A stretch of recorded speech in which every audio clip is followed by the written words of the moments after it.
Sonhos sem disciplina, a fórmula do insucesso. Duas ferramentas que nunca podem estar separadas.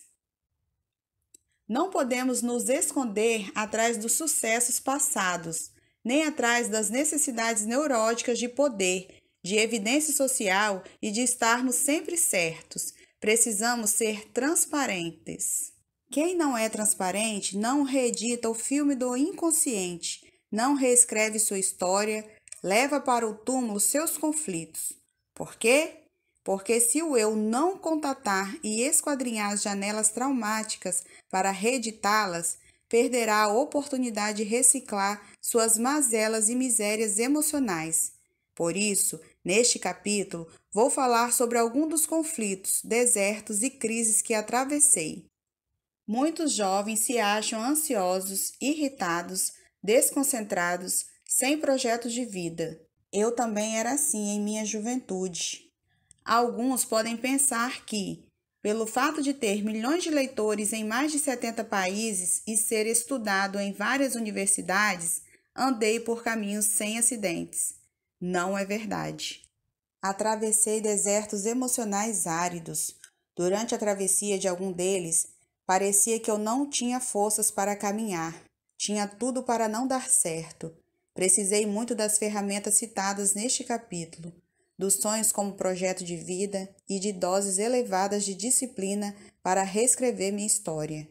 Minha história. Como conto no livro Manual dos Jovens Estressados, há mais de 30 anos, quando eu fazia o colegial, atual ensino médio, era tão desconcentrado que você podia falar comigo durante 10 minutos que eu não ouvia nada. Drogas? Não, eu não as usava. Não queria ser aprisionado por elas, pois minha liberdade não tinha preço, mas viajava em minha imaginação. Enquanto meu corpo estava na sala de aula, minha mente vagava por aí. Quem vive no mundo da lua hoje está mais próximo do que eu. Quem vivia em Marte, Vênus, outra galáxia até. E sabe qual foi a minha nota média final do segundo ano? A segunda da classe, só que de baixo para cima. Não gostava de estudar, não tinha o que Platão preconizava, o deleite do prazer de aprender. Meus professores não acreditavam em mim. Meus amigos achavam que eu não daria nada na vida. Ficaria à sombra dos meus pais, de uma árvore ou de uma ponte. Eu era tão desligado e desmotivado para ir à escola que só tinha um caderno e, mesmo assim, quase sem nada escrito nele. Andava tão desarrumado que até abotoava a camisa errado. As meninas fugiam de mim e, além disso, eu tinha algumas manias. Vivia tapando a testa, que eu achava que tinha um tamanho exagerado, com uma franja. Certa vez, ao sair da escola, em vez de olhar para a frente, fiquei cobrindo a testa e, infelizmente, não vi um poste na calçada. Bati a cabeça e quase desmaiei. O que me interessava era o prazer imediato. Só queria me divertir. Festas, boates, churrascos. O problema não estava nessas coisas. Estava em acreditar que para mim não existia o futuro. Eu não planejava minimamente minha vida. Não sabia onde estava, nem aonde queria chegar. E você, sabe? Certa vez, meus colegas de turma estavam falando sobre seus sonhos, seu futuro, sobre a profissão que queriam seguir. Uns queriam fazer engenharia, outros direito, outros pedagogia, administração e assim por diante. Eram todos, como eu, alunos de escola pública. De repente, com a maior ingenuidade, me levantei no meio da classe e gritei: "Eu quero fazer faculdade de medicina." Sabe qual foi o resultado? Um profundo silêncio na classe. Não se ouvia nenhuma mosca. E, de repente, todos caíram na gargalhada. Foi a piada do ano. Devem ter pensado: o quê? O Augusto, o mais desligado da classe, que nem caderno tem, quer fazer faculdade de medicina? Está brincando. Nesse dia, eu olhei para todo mundo, passei a mão no cabelo e pensei: Caramba, nenhum apoio. Se eu depender da torcida, estou perdido. É melhor ficar no banco de reservas. De fato, há momentos na vida em que não dá para contar com ninguém. Virando o jogo, o casamento do sonho com a disciplina. Depois de ter zero apoio emocional, comecei a me questionar com honestidade.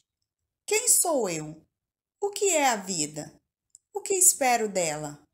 Quem disse que estou programado para ser um derrotado? Se os outros chegaram lá, por que eu não chegaria? Quem disse que eu não posso superar minhas limitações, estupidez e irresponsabilidade? Descobri, ainda que não claramente, uma grande ferramenta. Meu eu pode e deve ser autor da minha história. Descobri que meus piores inimigos estavam dentro de mim. Eu precisava duvidar das falsas crenças que havia construído, de que não era inteligente, de que não tinha boa memória, de que não conseguiria resolver minhas mazelas psíquicas. As falsas crenças são cárceres mentais que podem nos dominar a vida toda. Descobrir isso me iluminou. Você conhece a história dos 100 ratinhos que competiam para subir na Torre Eiffel? Após a largada, todos saíram em disparada, mas na subida um falava para o outro: "Vamos cair, vamos cair, vamos morrer." A maioria despencava após subir 10 metros. Uma minoria conseguiu escalar 100 metros, mas só um ratinho atingiu o topo da torre. Foram entrevistá-lo para saber seus segredos, mas ele não ouvia nada. Descobriram então que um dos fenômenos que o ajudaram a escalar a torre era ser surdo. Os ratos que ouviam os comentários pessimistas dos colegas abriam janelas killer que produziam um estado de ansiedade tão grande que escravizava sua ousadia e agilidade, fazendo-os despencar. Há milhões de seres humanos silenciados, derrotados, não por falta de capacidade, mas por serem escravos das suas janelas traumáticas. Eu tinha diversas janelas que me dominavam. Preguiça mental, alienação, sentimento de incapacidade, autopunição. Mas felizmente descobri outra ferramenta. Toda mente é um cofre, não adianta arrombá-lo, é necessário usar a chave certa. Intuitivamente, comecei a usar as técnicas para abrir o cofre da minha mente. Comecei a entender que não existem pessoas desinteligentes, mas pessoas que não sabem equipar e exercitar sua inteligência. Mas não tinha projeto de vida. Tudo que começava não terminava. Foi então que descobri uma das maiores ferramentas para me tornar autor da minha história. Sonhos sem disciplina produzem pessoas frustradas, e disciplina sem sonhos produzem pessoas que só obedecem a ordens. Entendi que existe uma gritante diferença entre sonhos e desejos. Desejos são intenções frágeis. Sonhos são projetos elaborados com critério e responsabilidade. Desejos de ter bons amigos, de ser bom aluno, de superar a ansiedade, de ser um excelente profissional, não têm força para suportar o calor dos problemas que batem em nossas portas. Sonhos, ao contrário, são projetos de vida. Ganham mais forças quando sofremos derrotas ou atravessamos os vales das dificuldades. Muitos têm desejo de virar a mesa em algumas áreas da vida, mas não elaboram sonhos ou estratégia para se reciclarem. Continuam doentes, ficam aprisionados no cárcere da rotina. Sonhos precisam de disciplina. Disciplina precisa de foco. Foco precisa de estratégia. Estratégia precisa de escolhas. Escolhas implicam perdas. O bom dessas ferramentas é que elas estão ao alcance de todos. Meu projeto de vida. Depois que descobri a grande diferença entre sonhos e desejos, passei a ser controlado pelo grande sonho de entrar na faculdade de medicina e, de alguma forma, contribuir para aliviar a dor dos outros.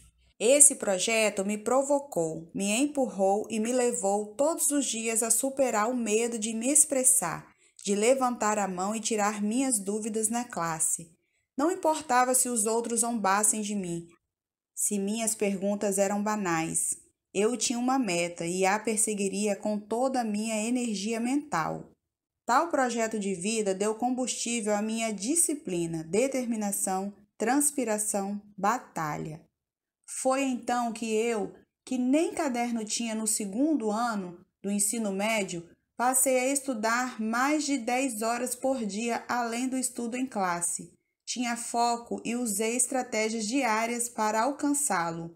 Não apenas anotava as aulas, mas considerava fundamental que cada aula dada fosse uma aula estudada.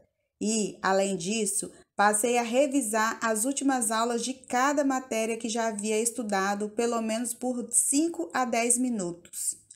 Essas estratégias expandiram meu rendimento intelectual.